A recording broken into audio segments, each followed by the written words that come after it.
explaining to you the evaluation process and interview process. Let me explain first what is the 3 programs. So ideally we are doing the interview only for one out of the 3 programs, which is the fellowship program. Now before I get into the actual interview process, I wanted to explain to you what is the highlights of the fellowship, so that if the participants ask, you should be able to express what are some of the highlights of the program. I'm sending you a copy of this along with this video, this fellowship program, and I'll send you a copy of the brochure. I would request you to go through it in detail so that if any of the participants ask, you will be able to explain it. But let me quickly explain about the fellowship.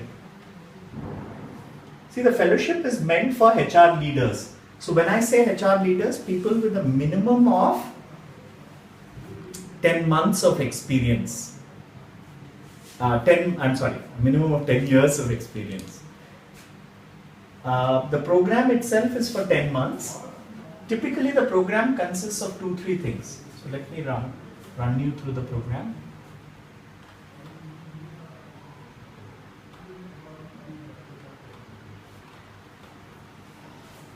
There are 3 types of fellowship. So the first fellowship is in strategic OD, the second fellowship is in strategic L&D, the third fellowship is in strategic HRM.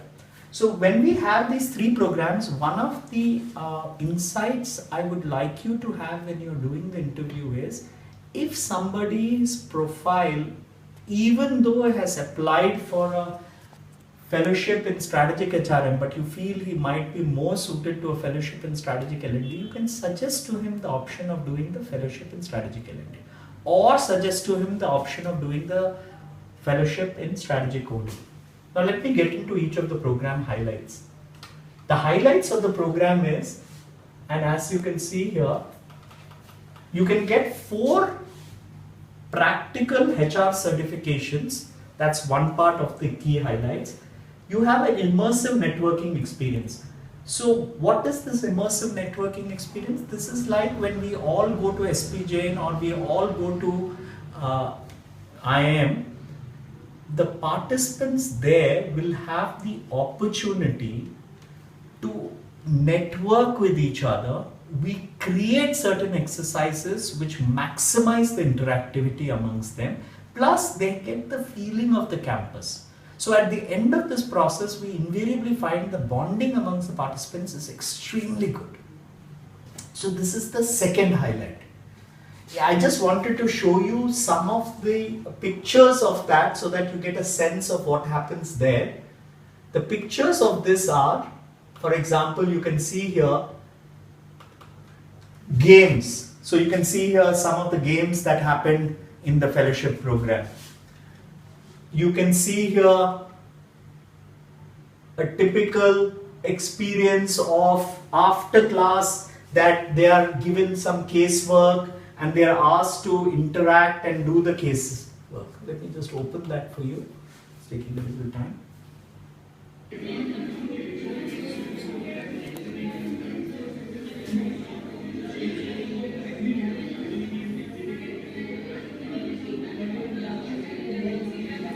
Right. It can also have, and as you can see here, a very nice travel group learning exercise where people can interact and have a good time while they travel also. So the bonding that we create amongst the people and the networking is really good. Also the highlights, so when somebody talks to you about what are the highlights of the program, first is the global certifications. I don't need to tell you what the certifications look like. Second is that immersive networking experience, and now we have added a flexible learning path. What do we mean by the flexible learning path? We have a lot of electives. So typically a person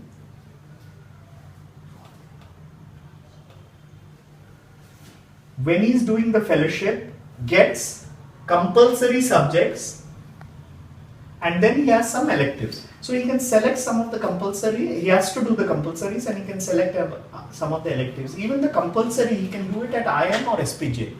The second thing is, he can do it in an accelerated mode. When I mean accelerated is, he can do 7 to 8 programs. He can complete all his 5 programs within, like, let's say 5 months, which is accelerated. That means all the programs happening as quickly as possible. Or he can do it in extended mode, which is normally over 10 months with a 2 month gap between each of the programs. So this is what we would like to talk about in the fellowship.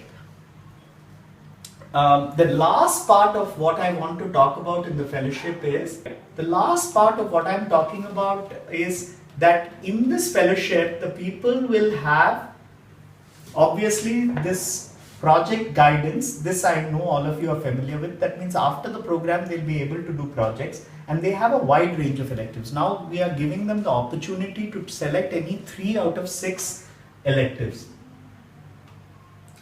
So this is about the program. Okay, let me explain to you now the second part of what I wanted to explain, which is about what is the program, how do you do the interview. So the interview has basically 2-3 fundamental questions. First question would be, can you tell me about how your career has progressed? What are we looking at? We are looking at somebody who has the trajectory to become a HR leader. What do I mean by HR leader? At least heading a department in a smaller company, in a bigger company, or heading HR in a smaller company.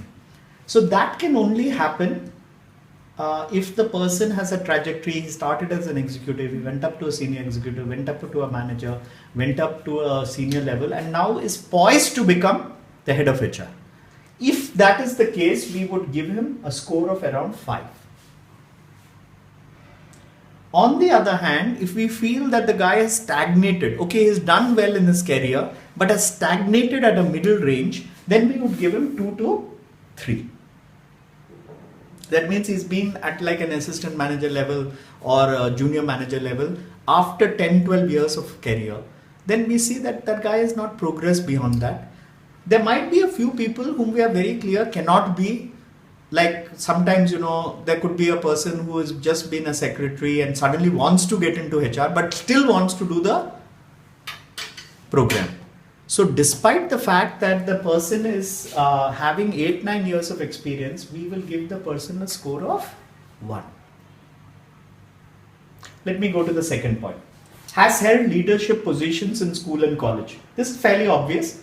If a person has actually held multiple leadership positions, like senior level leadership positions in school, college, social organizations, not in one but in more than one organization, 2-3 organizations, we'll give him a score of between 4 and 5. If he has just been like a good team player but not gone senior, we'll give him a score of 2 or 3. Otherwise, we give him a score of 1 and 2. Let's go to the next thing. Communication, that's fairly obvious. As a fellowship student, you look at somebody whose communication is really good. Somebody like a faculty of our program. If the person's communication is really fluent, his English is good, there is no mother tongue influence, we'll give him a score of 4 or 5. If the person on the other hand has some mother tongue influence, a couple of grammatical issues, we give him a score of between 3 or so. Definitely if his English is poor and he can't communicate, because please understand, he has to be part of a fellowship program, means he has to interact with others. Do give him a score of 1 or 2 if his English is poor. Let's say he is speaking in a little bit of broken English, too much of mother tongue influence, be a little strict and give him 1 or 2. The next question is, how does he learn? Is he a continuous learner? Does he do good learning, etc.? So this is a very important point. If you find that a person attends a lot of training programs, also is active in reading, he has read a lot of books, he's also active in social networking, then definitely a 10 may be justified. On the other hand, if he is done a little bit of programs, let's say he attends 1 or 2 programs every couple of years, he does a little bit of reading, then a program of 7 to 5. A score of 5 will be somebody who says, I read magazines, I go online, I'm an active member of 5-10 forums. So that's an intermediate level, because this is average and expected. He's member of 5-10 forums and he reads online articles, he reads a few magazines, but is not well versed with the latest development books, etc. So you give him a score of 5. Somebody who's not active and he says, really, I don't have time to read anything, etc. Definitely you will give him a score between 1 and 3. Lastly, a question like, Tell me about your previous organization. How did they treat you? What were the positives and negatives? And if somebody is very, very negative all the time, no, this organization was bad to me, I had to leave the organization because they did not support me, etc. Those kind of negative comments would be somebody I would like to give 1 or 2. This is something we don't want. A negative attitude can filter into the fellowship program and spoil the attitude of others. So this is a very, very vital question. And if you find somebody is really quite negative about 2-3 organizations, I would like you to give a very low score and also put a comment that this guy is talking negatively about his past organizations. Lastly, and an obvious question would be, and this is an important question to ask, is how do you think this program is going to help you? Now, there are 2 reasons for asking this question. One, it motivates the person to join the program because he is going to articulate why is he going to do the program. Is he having a clear need? So if he says, yes, I'm stagnating, he's clearly understanding what it is. He's willing to spend the time. You must tell him that, look, a program of this nature is not going to be easy. It is going to take a lot of time and effort to complete your projects, attend the program while working. Are you willing to put in that? Now, the best kind of answer would be, yes, I have a clear need. I know why this program is going to be useful to me. I have seen the brochure. I've gone through the electives. I have a clear understanding of what the program is about, and I'm clear how it will help me. And also the person has a past track record of completing multiple programs. Such a person would definitely deserve a 10. Somebody who has gone through the brochure, has some clear articulation and is quite clear in his voice and tone that he can attend the program, then you'll give him a 5 or a 7. But if he says, look, I haven't gone through the program at all, I haven't actually seen the program, this guy is going to cause a problem to us. Because he's not even has the patience to go through the brochure to understand what the program is about, and he's applying for a program without anything. So please give him a low score. And we are going to be very strict on evaluation this time. And if somebody is not crossing the scores, we probably would not like to take negative people into the program because that really spoils the entire bachelor look. Right? So thank you guys. With that, I would end the process of scoring and evaluation, and such a pleasure to talk to you today. Look forward. All the best.